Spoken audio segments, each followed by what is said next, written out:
өкмөт башчы өзү жарыялаган өзгөчө кырдаалда отпускага же болбосо эргүүгө кетип калганы бул кыргыз мамлекетине же кызматына кылган кыянаттык эмес, бул чыккынчылык. Чыккынчылык деп айтам. Анткени бизде азыр өзгөчө абалды өлкө башчысы киргизет. Чрезвычайное положение. Ал жөнүндө конституциялык мыйзам бар. Комендантка башчы. А өзгөчө кырдаалды өкмөт киргизген. Өкмөт башы өзү киргизген. Анан өзүнүн карантинге киргизип алып, элди камап коюп алып, анан өзү эс алганы бул кандай? Бул кандай өкмөт башчы? Бул эргүүгө кеттүү, же тергөөгө кеттүү кеп анда эмес да. Жалпы эл, карапайым эл карантинде камалып жатат. А бул болсо жыргап эс алып жатат, кымызып жатат. Бул саясатка эмес, логикага да туура келбеген нерсе да. Адамдык аң сезимге, акыл парасатка, интеллект көрөнгөнгө түптүкүр жакындаган нерсе да. Сен эмнеге кетесиң? Жыштык боюнча сен жөнүндө атың аталды. Сен ошондо кетпейсиң анда. Мен моралдык жоопкерчилигим бар. Мен кеттим. Тергөө бүткөнгө чейин деп туруп, анда кет. Илгери бабаны кошотуп кеткен. Мен атым Мегаком боюнча дагы, тиги боюнча да Тайырбек Сарпашев түшүнүп кеткен. Мен өз ыйгар муктарымды токтоттум. Ушул тергөө иштерине тоскоолдук жаратпайын, кызматтык мындай неме кылып калбасын, кызыкчылыктар кыпчылышып калбасын. Мен калыс тергелишин неме кылып, мен талап кылып, мен кеттим деп кызматыңды таштап кет анда. Сен эмгек эргүүгө кеттим деп, жети күндө тергөө бүтөбү? Ким айтты тергөө бүтөт деп? Анда тергөөчү айтыш керек болчу да, bununga айыпты тагып, кабарлама берип туруп, аны тергөө бүткөнгө чейин анда кетиш керек. А жок, мен бир базарга эмгек эргүүгө кетем деген бул туура эмес болуп калат. Бул эч кандай мыйзамга дагы, саясатка дагы, логикага туура келбеген нерсе. Адамдык аң сезимге да туура келбеген нерсе. Анан вирус, минус, экономика, эл өкмөттөн көп нерсени талап кылып атат. Граница жабык, чегара. Казак кыргыз границасы жабык турат. Чегаралардын баары жабык турат, бул киши кетип калып атпайбы? Согушта аскерин таштап, качып кеткен аскер башчысын ырып атпайбы? Дезертирство деп койчу да. Өз полку иштеп кеткен алдырчу. Кеме чөгүп баратканда командир качып чыкпайт да. Эң артынан чыгат да. Мен түшүнбөй койдум. Кандай болгон күндө дагы өкмөт башчынын бул мындай аракети, мындай кадамы бул жоопкерчиликсиз, жоопсуз кадам. Бул жоопкерсиз адам экени айгинелеп койду. Негиз жок болчу. Экинчиден мен башка нерседен көрүп турам бул. Өкмөт башчынын отставкага кетишин. Бул жыштык боюнча деп, жыштык боюнча башкы прокуратура кече Жанар Акаев экөө алым салып айтышпады.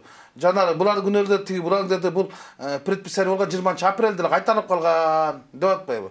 Андай болсо, анда эмнеге кетти? Анда эмнеге кетти? Генеральный прокуратура предписание кылып, бардыгын ордуна кайтарып койгон болсо, калтырып койгон болсо эмнеге кетти? Анда сен бир турган моралдык жоопкерчилик бар. Мен бул ишке киришип калыптырмын. Башкы прокуратуранын предписаниясынан кийин кайта калууна келди. Мен билбей калдым деп сен бир отставкага кет. Отпускага кетпе. Отпуска менен отставка оодан башталып адам бүтөт окшош эле. Бирок сен тиги чечимди кабыл ал. А мен ойлоп турам таптакыр башка нерседен. Бүгүн жогорку кеңеште бир мыйзам өтүп кетти. Патшумок эч ким байкабай калды. Бул президентке каршы пикири.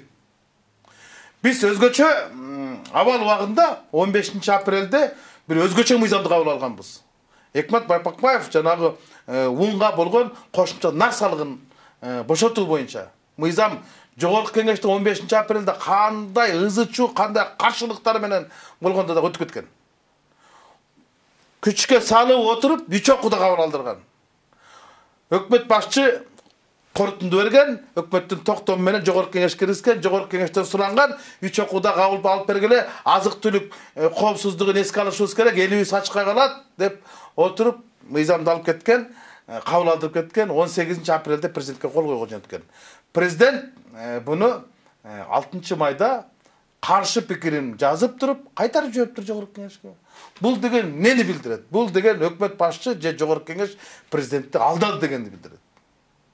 Эгер чындап эле азык-түлүк коопсуздук ошол мыйзам керек болгон күндө эмне үчүн өкмөт ал депутаттын эмес мыйзамы өкмөт корутунду берип атпайбы? Өзүнүн токтому менен жогорку кеңешке киргизип атат. Баяндамачылар отурат, өкмөттүн өкүлдөрү, экономика министри, айыл чарба министри, салык кызматынын башчысы. Алар өкмөттүн корутундусун айтып атат. Ушул мыйзамды кабыл алып бергиле, карантин убагында өзгөчө абал убагында элибиз таман алып калайык, азык-түлүк кошумча нарк салыгынан бошоткула импортты, унду деп. Анан ошондо эле айтканбыз, ызылдаганбыз бир топ депутаттар. Бул лобби, бул 2-3 кишинин кызыкчылыгы, мамлекеттин кызыкчылыгы эмес. Карапайым элди карантинге камап туруп, каражат жасап атасыңар. Эмне үчүн немеге эмес? 5 жылга болчу бул мыйзам. 2025-жылдын 1-январына чейин болгон. 5-жылга чейин коронавирус карантин болот деп ким айтты? Аларга, тилеги жамандарга. Ошентип бул мыйзамды өткөрүп алып кетишкен. Биз ойлогонбуз мындай, ушундай автоматта тездик менен алып кеткенден президент ошол күнү кол коюш керек болчу. Мисалы жанагы мунапыс жөнүндө мыйзамга, башка мыйзамдарга президент биз кабыл алган күнү сыясы кургайлык кол коюп атпадыбы? Бул мыйзам туруп калганда биз да шектенгенбиз, почему-то не то деп. Көрсө берде лоббини экен президентибиз байкап калган экен.